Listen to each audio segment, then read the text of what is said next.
That's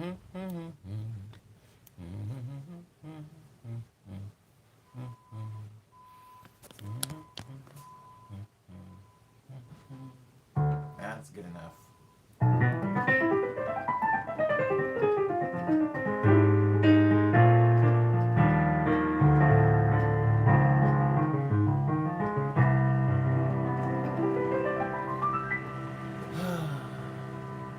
Welcome to morning medley number 71.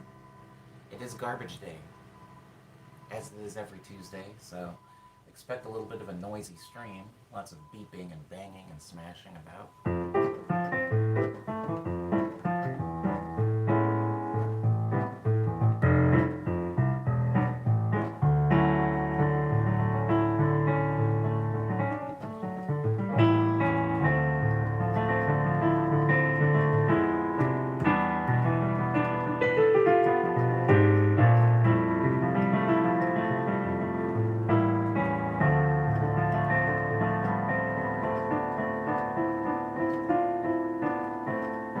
Good morning, Mance.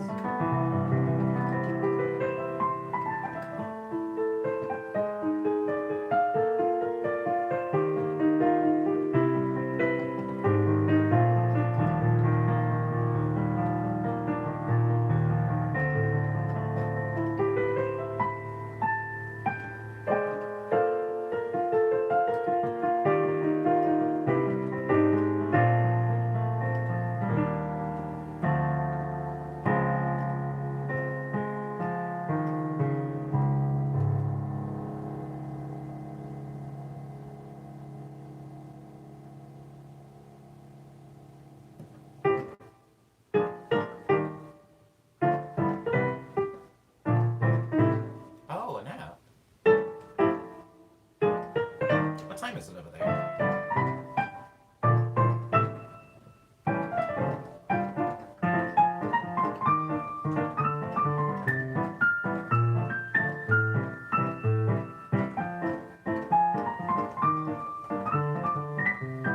It's noon. A nap at noon. I've been taking a nap in a really long time.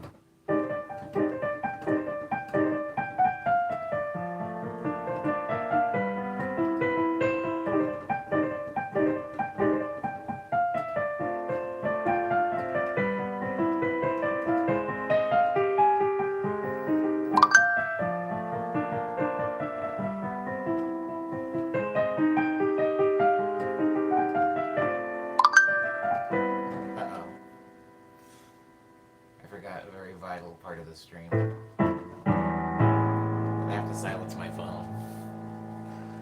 Do, do, do, do, do.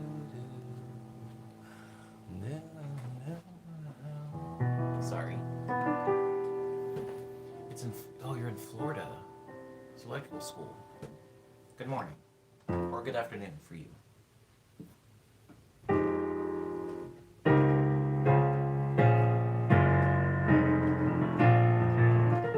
I'm trying to get better. I mean, this is not a recent thing. This is more of like an ongoing thing in my piano playing career.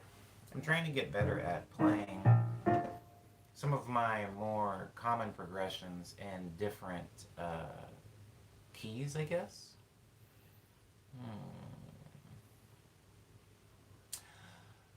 I don't necessarily know what the keys are, but I know that if I take, say, this progression, and I move it down one note each, it becomes. And so I'm trying to get accustomed to not simply playing things in my most comfortable arrangements. Obviously, playing on the white keys is very comfortable, so playing this.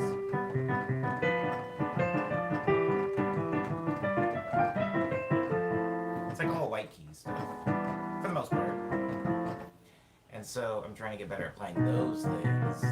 Maybe a little bit lower or higher up.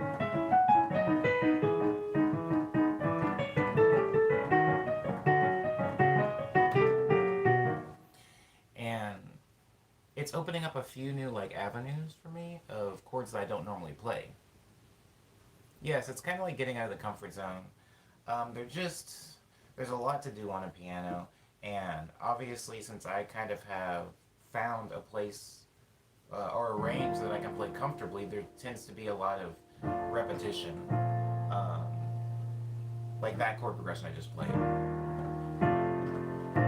If you listen to my song, Catching Up, that is the chord progression. If you also listen to Keyline, this is the chord progression. Very similar. And even if you listen to Into Thin Air, it also has that chord progression. It's just four of them that time.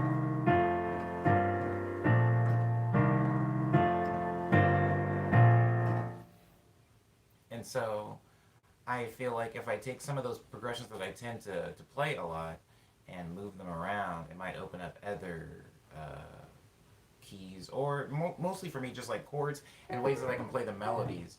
So, like playing this.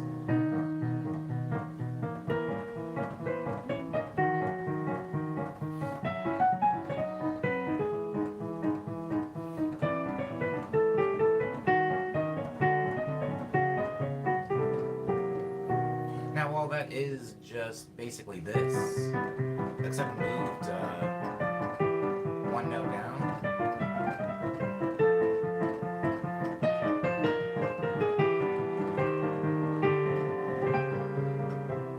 While those two are very, very similar, essentially the same, playing it down here opens up different chords for me that I wouldn't naturally play. Like this chord is a chord that I didn't play too much until I started playing this song down here. And if you listen to that chord is also used in Shoto Clone. It kind of opened it up for me and made it more natural or easy for me to play it. And so I was able to work that chord more into my progressions.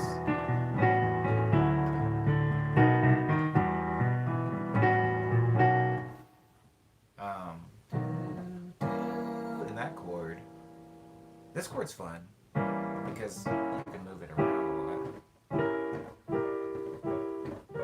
And this chord is also used in the Talk remix, the Khaled remix.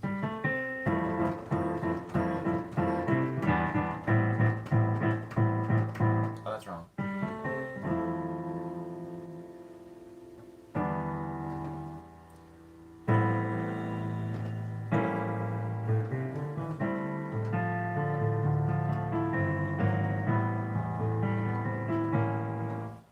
That chord is the same chord that's used in that.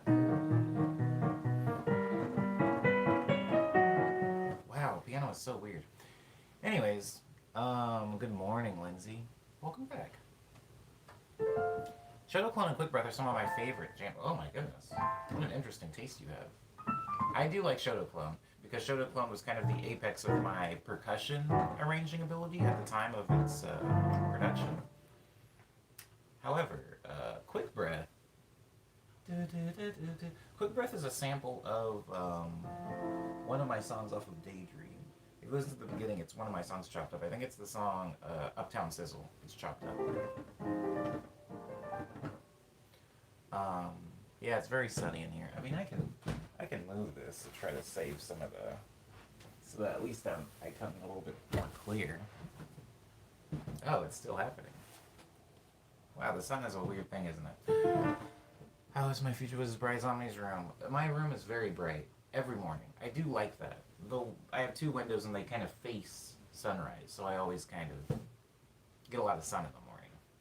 It's very nice.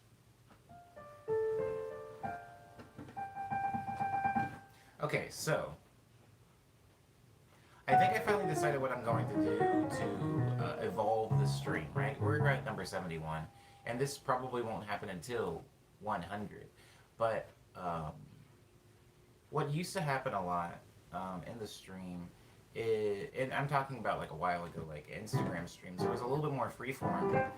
And sometimes by the time I got to the Periscope side of the stream, I would just do a production stream. Like I would work on music live in the stream. I stopped doing that as much because Um, as fun as fun as that can be, or as fun as making music is, it's a kind of personal process.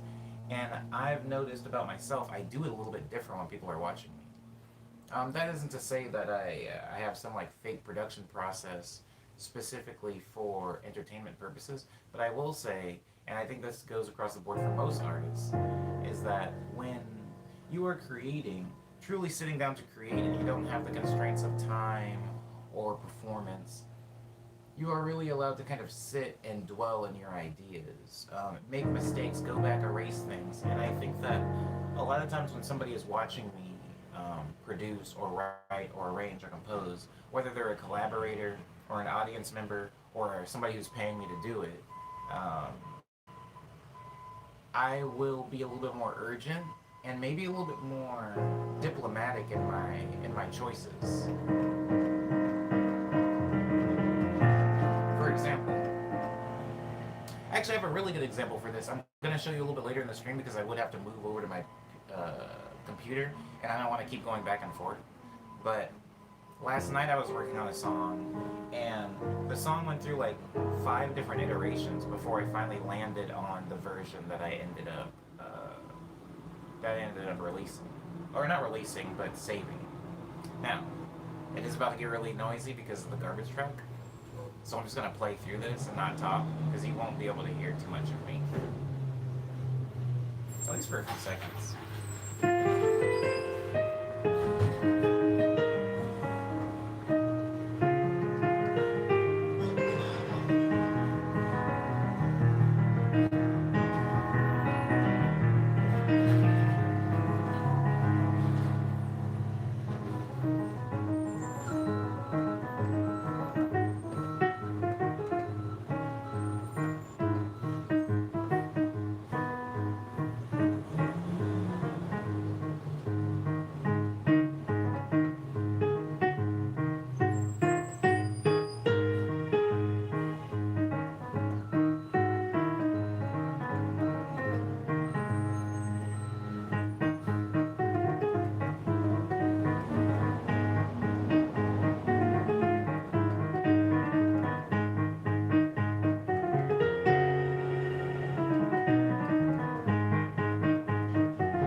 Fixing it up. What song, Mance?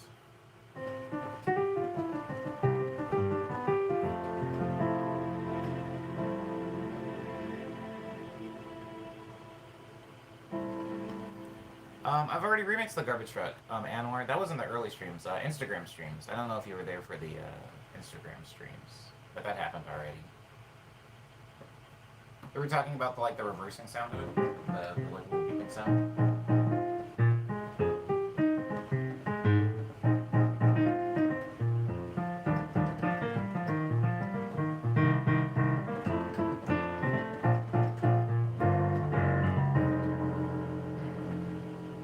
Oh, I thought I had the string sound on. Anyways, it doesn't matter. Um, but yeah, it changes the way that I write music when there is a spectator, I suppose. I'm a little bit more diplomatic in my choices. Um, the song that I was working on last night went through a lot of different versions before I landed at the version that I ended up saving. And there's a lot of exploration that sometimes I know kind of won't be fruitful. Sounds like I'm rambling, but basically, in layman's terms, there are sometimes ideas that I'll have musically that I know will not become songs, but I will pursue them for the sake of exercise and for experience, and because a lot of times when I'm working on arrangements, something as quickly as a chord progression, right? Like if I'm trying to write a chord progression, and I'm like, oh, that's not right. Yeah. And I'm like, no.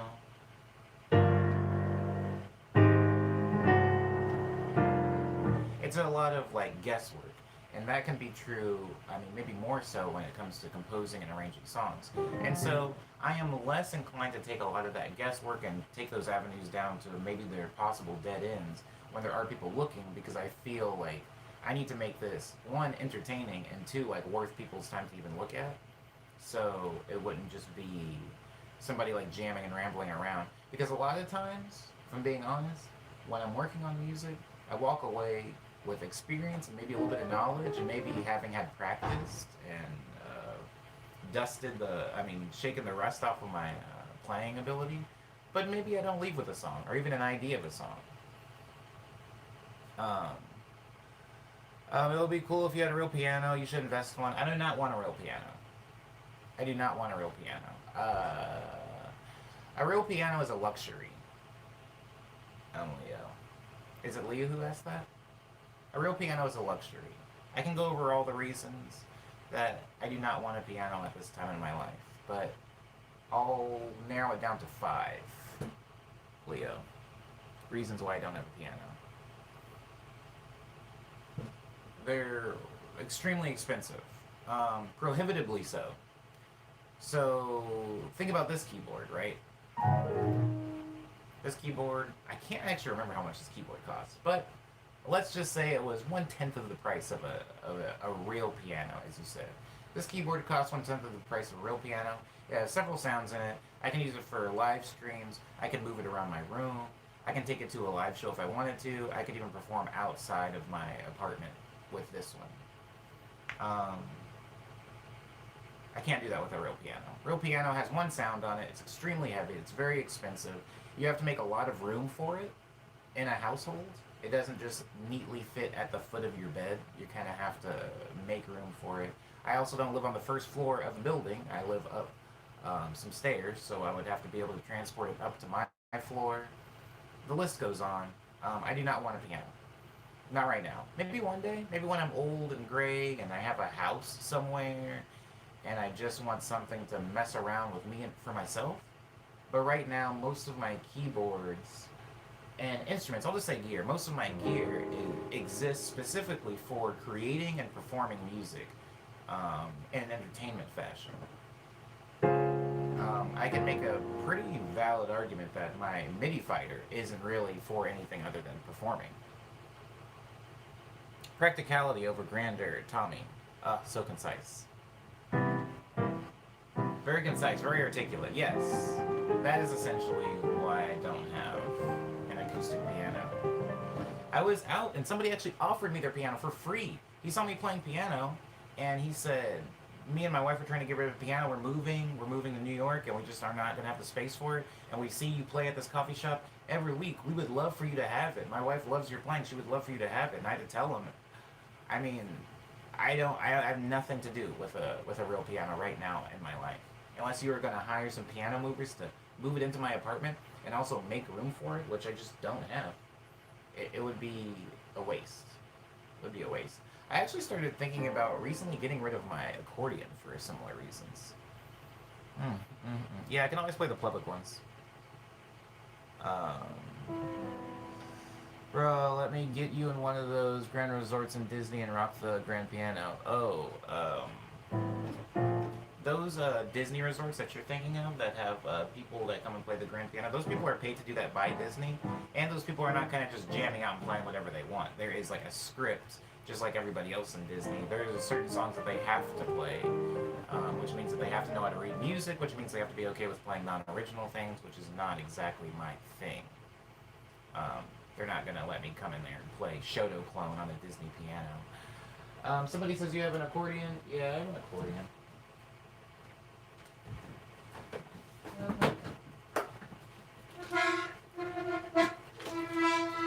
I'm probably going to get rid of it though. I said that because I love accordion. and I'm actually pretty proficient at it. This will need some TLC though. Things are broken on it, but I'm pretty good at accordion. But it takes up space, and I just don't play it enough. And I don't want to be. Let's talk about what I don't want to be. I have a guitar, okay?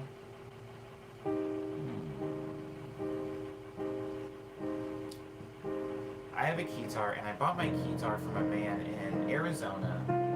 And when I went to go pick up the guitar from him, he he had the most elaborate collection of keyboards. He had synthesizers, he had analog synthesizers, he had digital synthesizers, he had guitars, he had organs, he had so much stuff in this kind of cramped, musty house. And it was like being in a candy store for me. I was like, this is amazing. I want half of these things. I ended up buying two keyboards from him. My Roland AX7, which is a guitar, and my Roland Juno G, which is like a workstation keyboard. And as cool as it was going through his place and seeing all that, I felt like this was a man who was trying to he was trying to purge himself of these keyboards because maybe in his younger days or when he was gigging a lot, he collected so much. And then the older he got, the more he realized he didn't really need them. He was just keeping them for the sake of keeping them, kind of like a musical hoarder.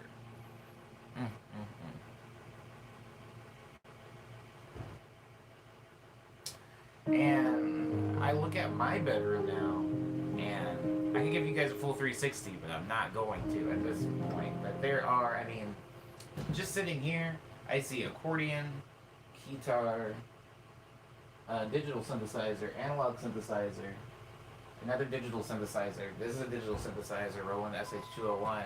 Over there on my workstation, a Yamaha MX61. I have a Micro Korg S for my vocoder. I have an Akai Fire for my drum sequencing. I have a MIDI fighter on my filing cabinet. I have another MIDI fighter up here in the closet. I have a Roland Juno G under my bed. I have a Yamaha AG06 over there as well. I have a melodica over there. I have a smaller baby accordion over there, like, you know, one of those little squeeze boxes. And while it was fun and it made my room this kind of cool little fun house of musical instruments, especially keyboards, I started realizing I don't need all of this. I don't need all of this. I need some of it, maybe a little bit over half of it, but I don't need all of it. And a lot of the stuff that I was holding on to, I was simply keeping because it was rare, or because so-and-so gave this to me and it has sentimental value, or because this was my first ever synthesizer, or because I said I was going to fix this thing up years ago and I just am not getting around to it. I'm trying to slowly let go of those things. And at some point this season, I'm going to get rid of my Roland Juno G. Junos are pretty sought after, but I don't use it. I don't use it anymore. And I don't have a room or a studio set up in which all of my keyboards can comfortably be accessible, you know. I have to plug them in, I have to take them out of boxes and set them up. It's a bedroom, it's not a full, you know, labeled studio where I can have them just all up and plugged in at one time. And even if I could, let's be honest, 60% of my music is not from these keyboards anyway. Lots of drum work from things in Fruity Loops, lots of sample work, lots of VSTs and soft synths, you know. Software is kind of the wave right now, so I'm only going to keep gear that I would perform on live for my tours and stuff like that.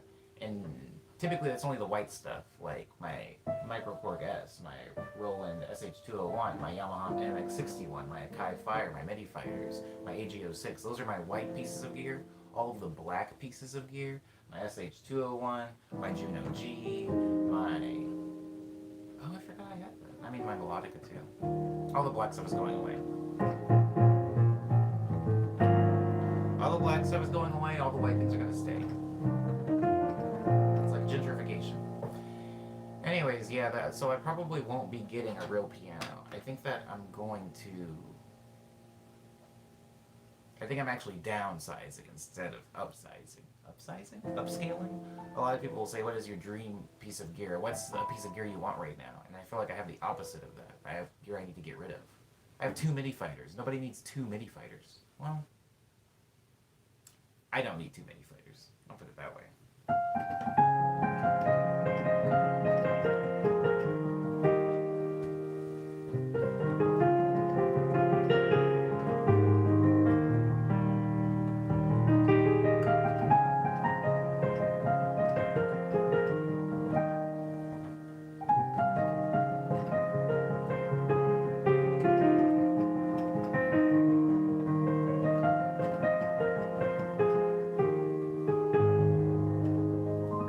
Something else that I thought about that I could do once I hit the 100th stream is have things for days of the week, maybe. So instead of Monday through Friday being the same exact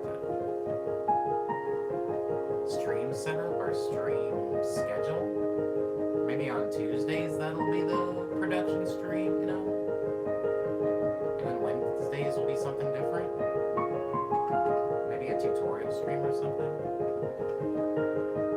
Still thinking about it.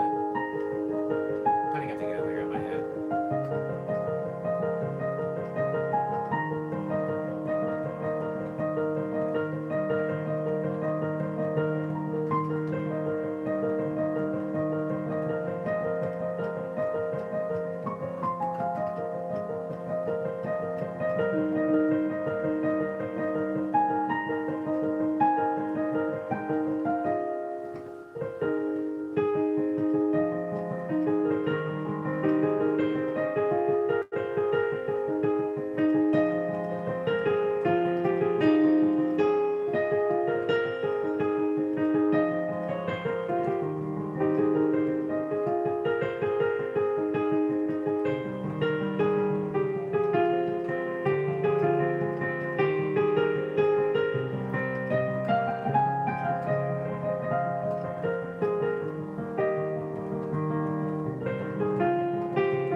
Oh, that song's called Double Lutz.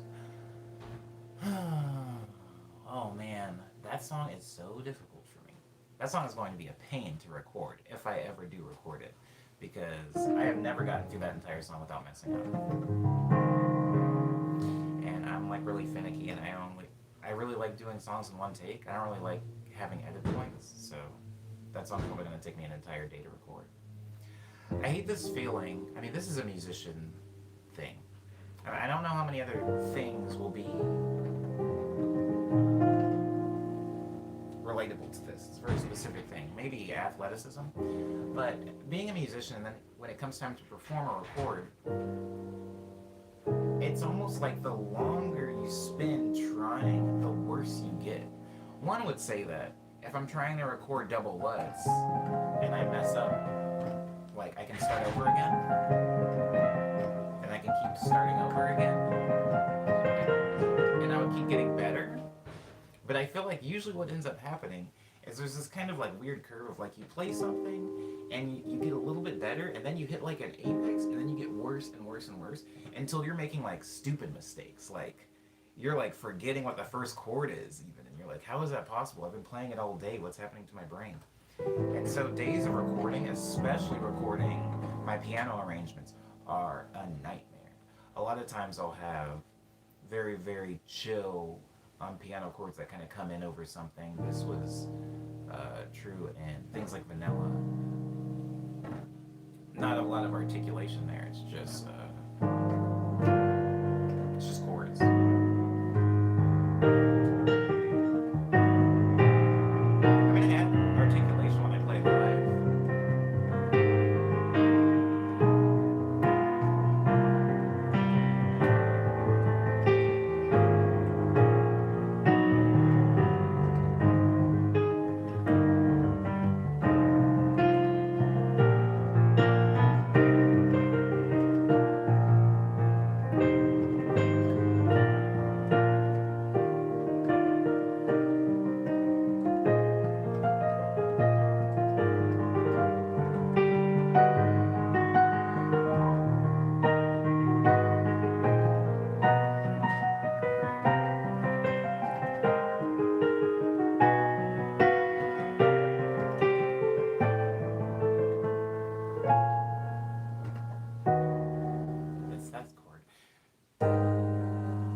that song in a release fashion, I probably will. It probably will have no vocals. Oh wow, that is a fun song though. Now they can actually play it.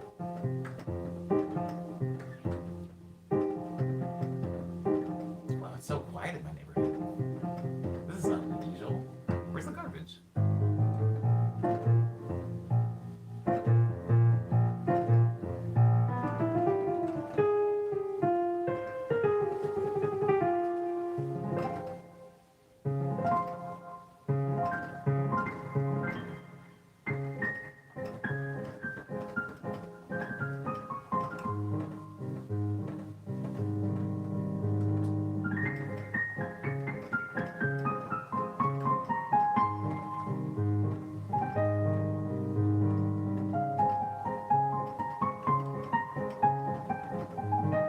Oh, thank you, Lindsay. Oh, wow.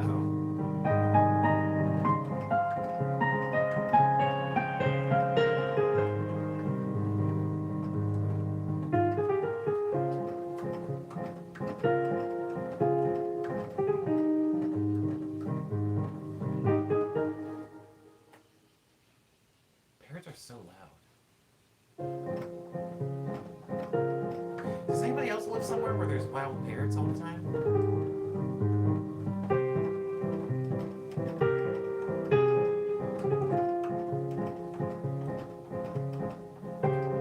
Yeah, parrots.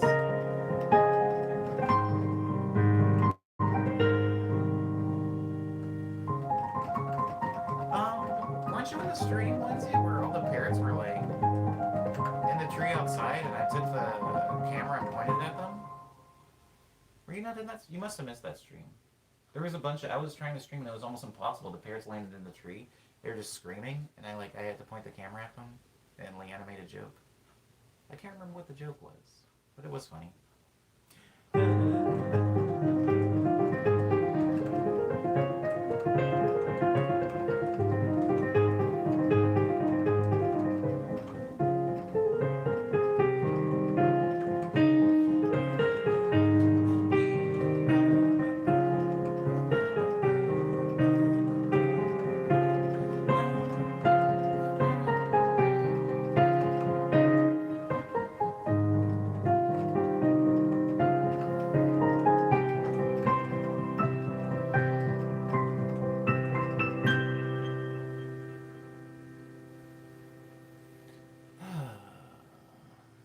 It's okay, Lindsay. That might have been one of the ones you missed.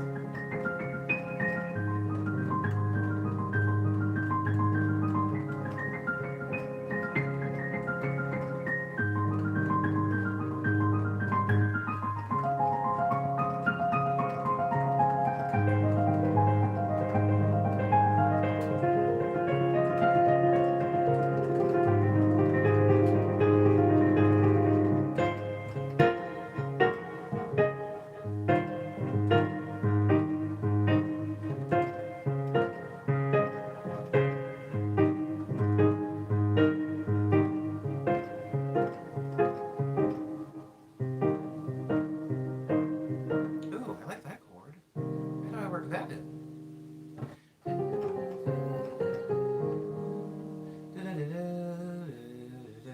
Ooh.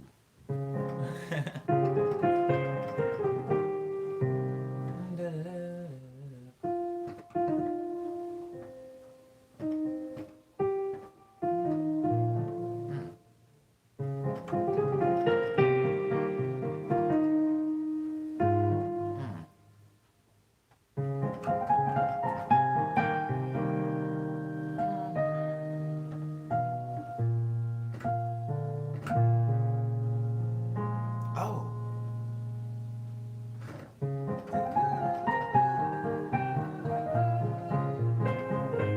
Oh, okay. I might have made a new part to over and under. Over and under might have just. I might have replaced one of the parts now.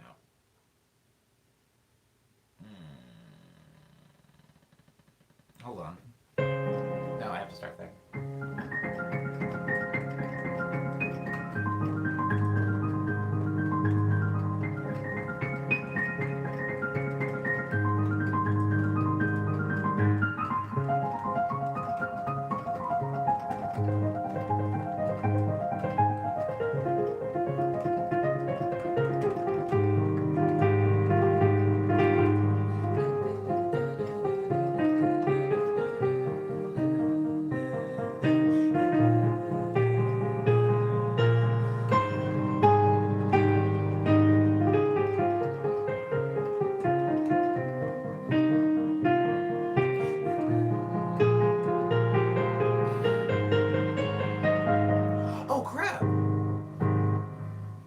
was an accident, but that's actually good. Cause it like it.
Okay, so over and under has a different.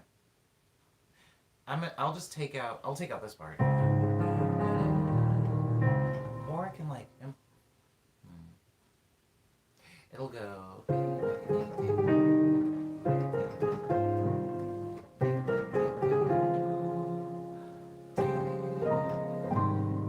And then I'll do that part. Then.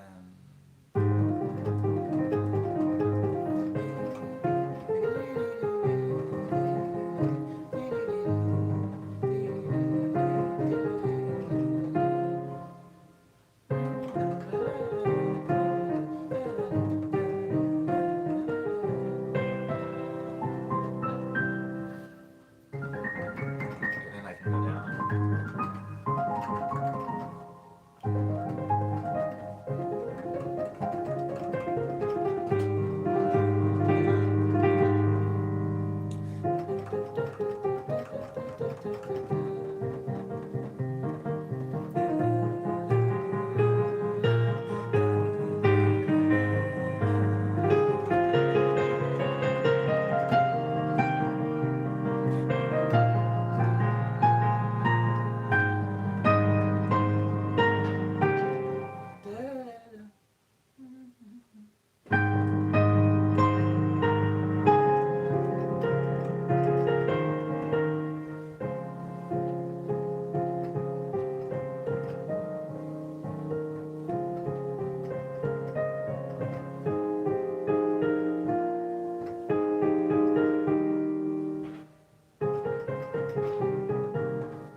Sorry, everybody. Oh, is Anwar leaving? Goodbye, Anwar. I hope you have a good rest of your Tuesday. I got a little distracted, so I might have been less attentive to the stream chat. Apologies. I do like that, though. The problem with over and under, not necessarily a problem, but the thing that I was feeling in it that I wanted to change was that it kind of just goes from this chord to this chord, this chord to this chord. And there's little variations, like this chord to this chord, but that just goes from this chord back to this chord. And I'm trying to add variation there. And one variation is. Wait, I have to play it. Okay, so this.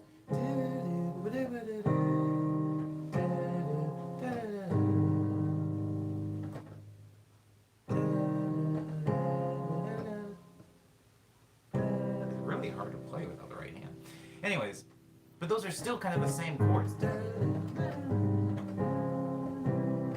And so adding a descent like that, this one,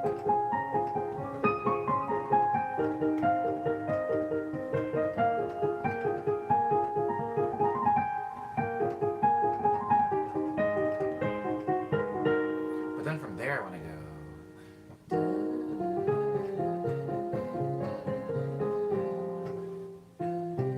But then I don't want to go simply down here. I want variation.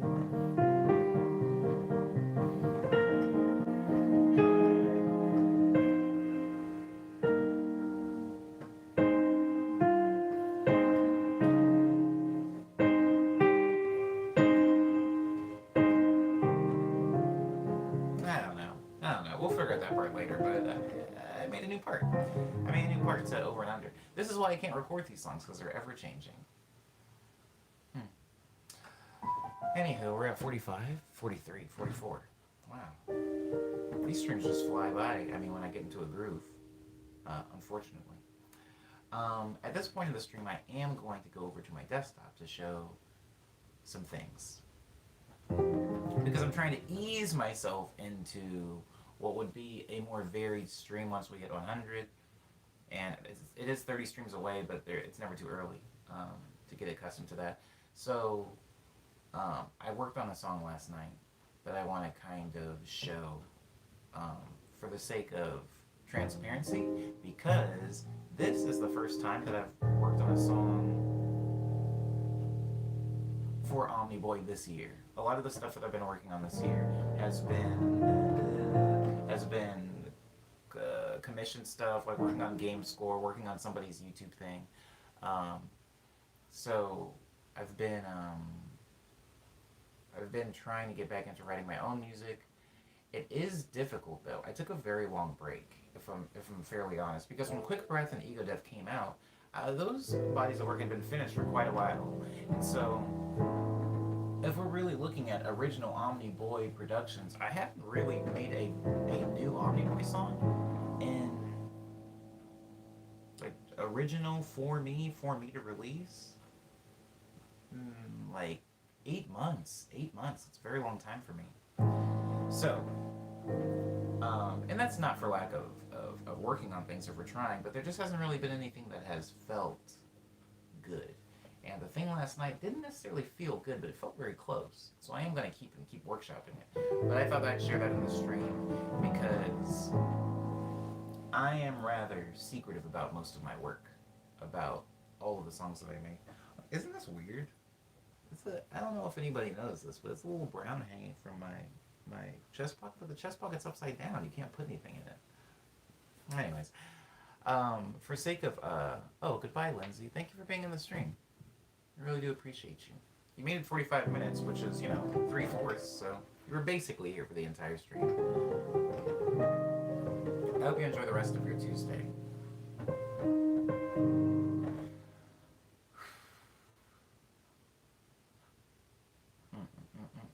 But, what was I saying? Oh yeah, the new song. It's the first thing that I've done this year. And I don't know if I'll end up using it, but, it's something. It's something, so I'm going to go over that in a few.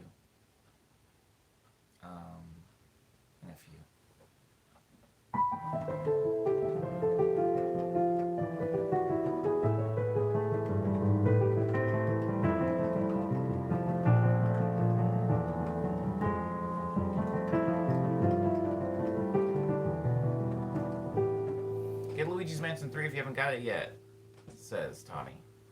To Lindsay, I think Tommy was talking to Lindsay. Lindsay, get Luigi's Mansion 3 if you haven't gotten it yet.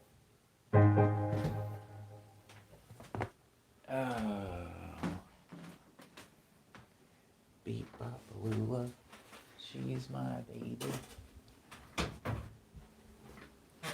Oh my goodness. My workstation is a nightmare. There's keyboards everywhere. Okay. That's as good as it's going to get as far as angles go.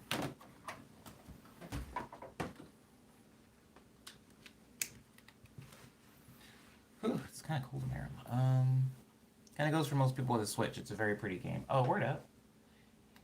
You heard them Switch people? Get yourself a Luigi's Mansion. Ooh, I don't remember making this, but apparently I did.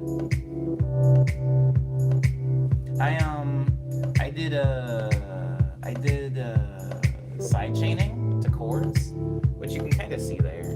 You can kind of see it happening. These chords.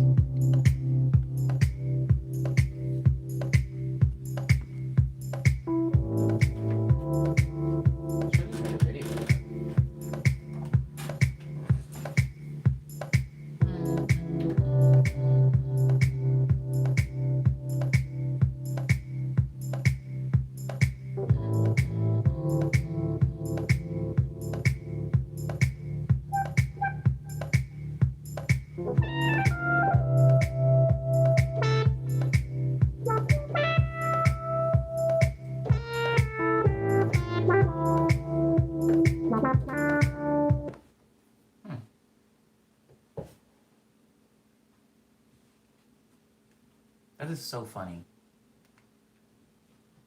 Oh, you're not even plugged in. My bad, everybody. False alarm.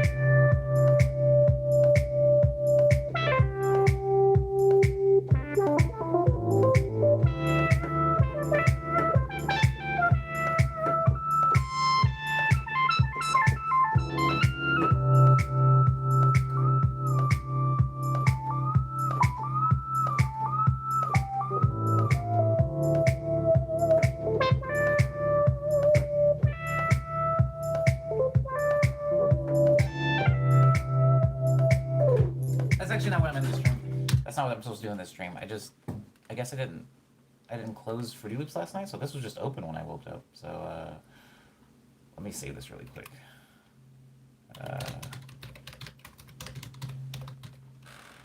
21.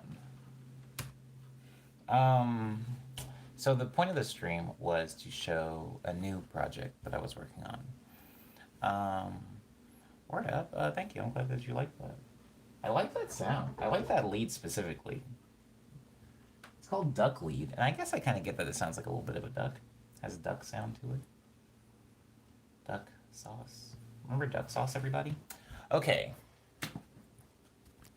So this is the thing that I was working on last night, and it's more of a gradual arrangement, which is something that I did a lot in Lush Dream. Boom, boom, boom, boom, boom. If you remember, sorry, not Lush Dream. I mean, Ego Death and Daydream. So like very gradual openings. So this is a flute. Whoa. It's just two notes over and over again. It's like a flutter. Called a flute flutter.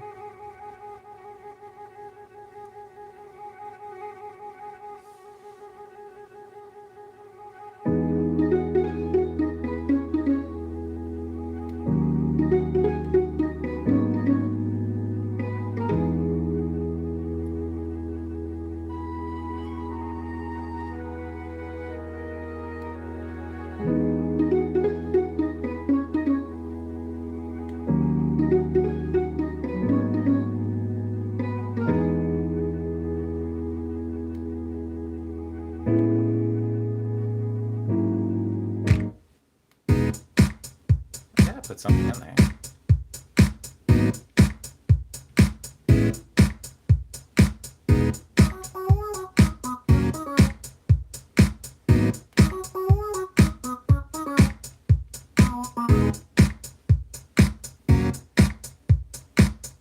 Oh, Leanna's in here. Hi, Leanna. I didn't see you come in.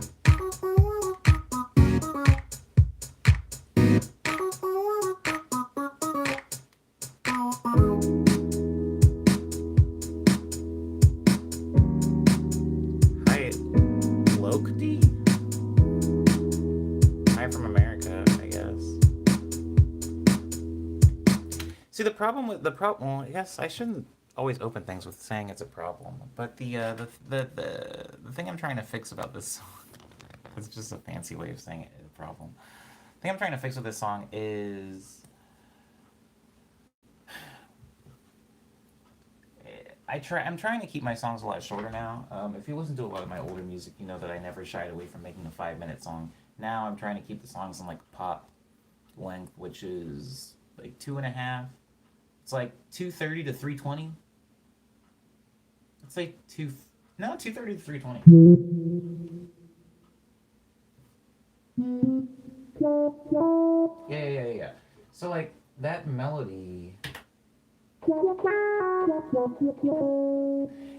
I recorded that melody first, and then I built the chords around it. Something that a lot of people may not notice, especially if you're doing a lot of music writing early in your career, is that a lot of the big or more diverse, not diverse, dynamic. Um, um, I was next to the window today, River. You're just a little bit late to the stream. This is the last 5 minutes, so I'm going over projects. But the entire first like 55 minutes were by the window on the piano. Um, but as I was saying, the you make a very simple melody. If you're maybe new to music writing, layering is something that you want to get used to doing early on. And this is in the early stages, so the layering isn't actually done yet. It's not even I would say halfway done yet. Hold on. So that melody that I was talking about, the this one, that's in the song a few times. Goodbye, Tommy. Good luck with your food. Um, you want to layer everything. So this is a pizzicato violin playing it.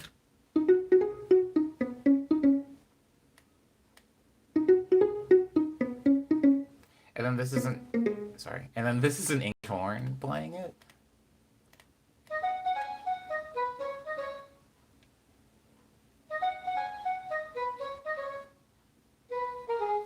Now, English horns are something that I like to use because flutes can sometimes be too shrill, and I was actually already using a flute to do this little this sound,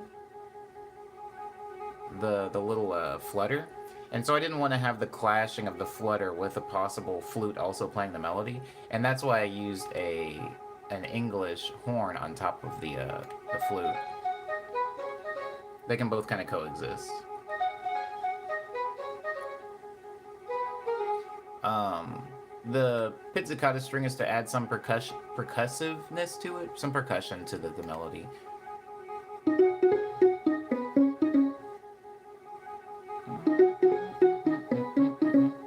Now we can get into why having a percussive,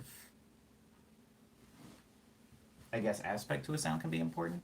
For me, when I'm building, especially if it's going to be the melody that drives everything home, I like to have um, it sound full. And when I say full, I don't just mean in range. Like obviously, I could have a bell playing it really high and a like a xylophone playing it really low, but I'm trying to fill out the space um, timbre wise.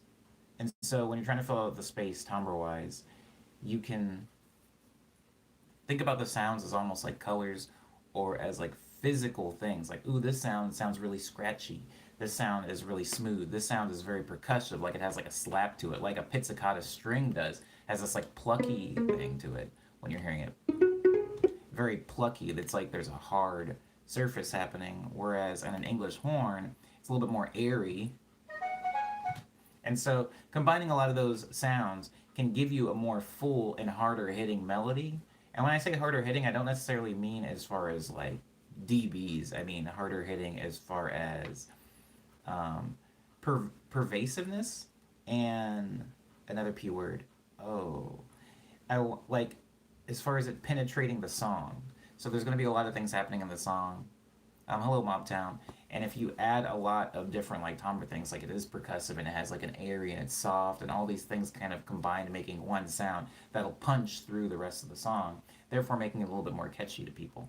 And so even if you go back and listen to the songs that I wrote like 5 years ago, stuff like Bon Bon, the key melody in Bon Bon, this bit,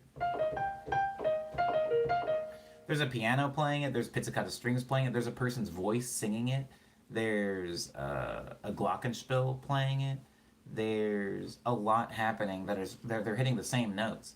And I mean, you turn them down really low and you pan them all to the side, so it does kind of sound like one harmonious movement. It doesn't sound like a lot of instruments clashing with each other. But that's another reason why timbre is important, is because if you have two sounds that have the same kind of frequency range, they can compete with each other. That's also true if you have two sounds that have the same purpose, right? Like if I have two pizzicato strings playing the same note at the same time, it can be clashing. But if I have a pizzicato string playing this note and a flute playing the same note and a glockenspiel bell playing the same note, they don't clash as much. They kind of meld together as one sound.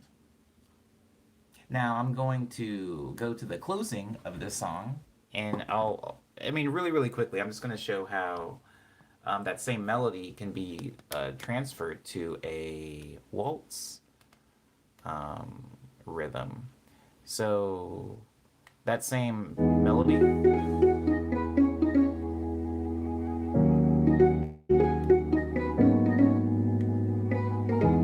I changed it in the very end because it was going to be on top of a waltz. So this is what it sounds like in the end.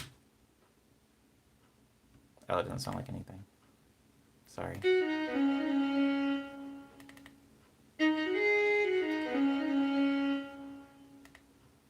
Oh, because I had it muted. There it is.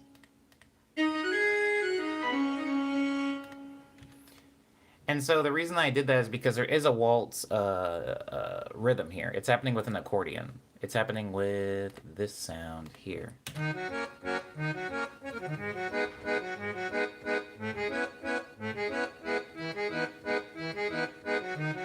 And you can add like a tuba on the down notes to give it the waltz, like the bass line.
I love the tuba. I love the tuba. I mean, it's goofy. It sounds goofy all the time, but sometimes you want that effect. That's, I would say, at that point, that's 40% done. Not the entire song. The entire song maybe is like 10% done, but that part right there, the waltzing part, because when you have like a waltzy rhythm like that, you're probably gonna end up adding extra stuff. I'm gonna end up adding like wind chimes, bell trees. I want some oboes in there. I want some bassoons in there. Something that I've been trying to get better at is really analyzing orchestras when they play, analyzing ensembles and going, who's doing what? What's exactly happening here? Because a lot of times if you go and you see an orchestra play, they're very rarely all playing at the same time. And when they are, they're not really, they're remaining in their space, you know? A lot of times when I'm doing orchestral movements on FL Studio, I'll have the strings playing like 13 note chords. When in actuality, when you go see an orchestra play, the strings are playing maybe 4 notes, maybe 4 note chords. And then the rest of those, sorry, I heard something weird. Anyways, and the rest of those notes are being taken up by, bassoons, English horns, clarinets, oboes, flutes. I mean, it's not just strings, right? You have violins, you have cellos, you have double bass, you have violas. Just something to keep in mind. So, that is the first thing that I've started working on this year for Omni Boy. I think that in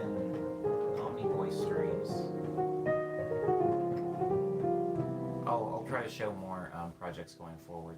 But in general, the thing that I did last year, which was experimental for me, is I did do a double release. We're into news now. I did do a double release, and it was called Quick Breath and Ego Death. Quick Breath was one side of it. It was very dancey, stuff that I would be really easy to play live because, you know, even if you don't know the songs, you can kind of dance to them. And then there was another part called Ego Death, which was mostly focused on writing stuff that was very personal to me, very emotional, and I was able to do all this kind of beautiful, flourishy stuff that I wanted to do. Obviously, it's going to be hard to play this song in a nightclub. People aren't going to necessarily want to dance to that. But it's more artistically expressive for me personally than writing like a Gucci Gang remix or something like that. So in effect, to keep myself happy and artistically challenged, as well as fans and possible new fans entertained, what I've started doing is focusing my efforts in making double releases, where it's not just all Omni Boy, super emotional, beautiful, cinematic music, and it's also not all kind of watered down dance music. It's kind of a marriage of the two, so I can, I don't know, it's like a win-win. A win for me and win for everybody else. So when I go out and play live, I can play new music. I can go out and play a live show, and I can play not on my watch.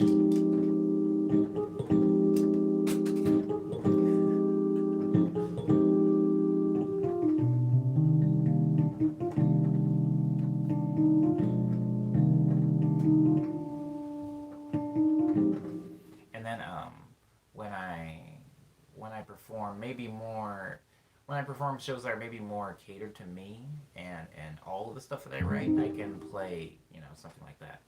Anyways, all that being said, we do have to go over news. Like I said, Quick Breath and Ego Death are my last two albums. They are available on Bandcamp, SoundCloud, Spotify, iTunes, Apple Music, Google Play, Amazon MP3, Tidal, Groove, Deezer, Pandora, Napster, and YouTube. We're on YouTube right now, so if you check my page out, there's a lot of music there. Some of them have videos that I've shot while I was abroad or on tour. Others have videos I've shot while I'm here in Los Angeles. Some of them do just have still images, so I apologize for that. But I do try to make a video for every song that I put out. It's just I do put out a lot of music, so that is a lot of video making. As far as shows, there are shows coming up, but just none that I'm allowed to talk about right now because they're unannounced. As far as merch, there is merch coming out this year. Hooray! I have not put out merch in a very long time, so this is fun for me. As far as streams, I'm here every weekday morning at 9 a.m. Every weekday morning. Tomorrow, I might have to cancel the stream though. This is just a heads up because tomorrow I do have a maintenance person coming to fix my window. For those of you that don't follow me on Instagram, it was pretty stormy here in LA a while back, like a week and a half ago, and the wind shattered my window. So they're coming to replace the window tomorrow, and it'll be a lot for me to try to stream while that's happening. So the stream tomorrow might be canceled. I'll keep you guys updated on Instagram and probably make a post here about it too. But after that, we will get right back into business for the Thursday and the Friday stream. What else? I think that's it. I think that's it as far as news. Thank you everybody for being on time for this stream. A lot of you were. Some of you weren't, but you're here, so you made it, period. This song is called Hush Hour. I wrote it while I was in Hong Kong. It's about absolutely nothing. Whoa.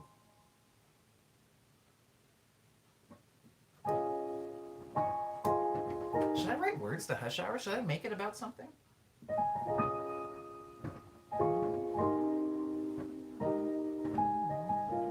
Ooh, I might turn that into like a song. Yo, wow, that's... See, that's my problem. I don't think... I have tons of music that's done.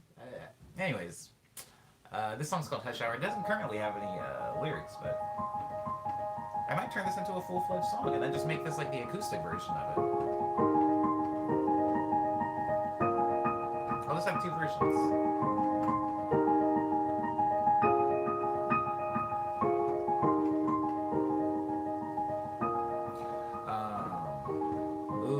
Mobtown, all of my lyrics are about nothing.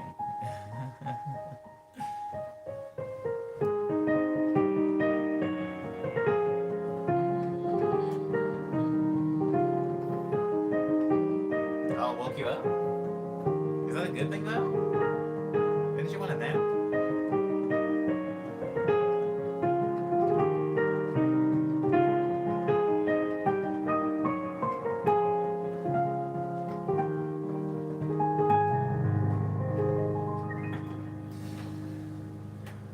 I did not play very many songs in this stream. I did a lot of improv, but then we showed off the thing. But I didn't go through most of my originals. I'm gonna try to, I'm gonna try to get back into playing, at least like getting them all out of the way in the first 30 minutes, and then before we get into like heavy talking and stuff. All right. Thank you everybody for being respectful to me and polite to each other. It's more than I can ask for on the internet because, well, because it's the internet. So thank you for being polite to me. I mean, respectful to me and polite to each other. And thank you for making it into the streams. It does really mean a lot. I appreciate you guys. You guys are always really nice and supportive and appreciative. Please listen to my music because I worked very hard on it. Lots of hard work put into those songs. I will see you guys, possibly not tomorrow, but I will see you guys on Thursday. Enjoy the rest of your Tuesday. Abo.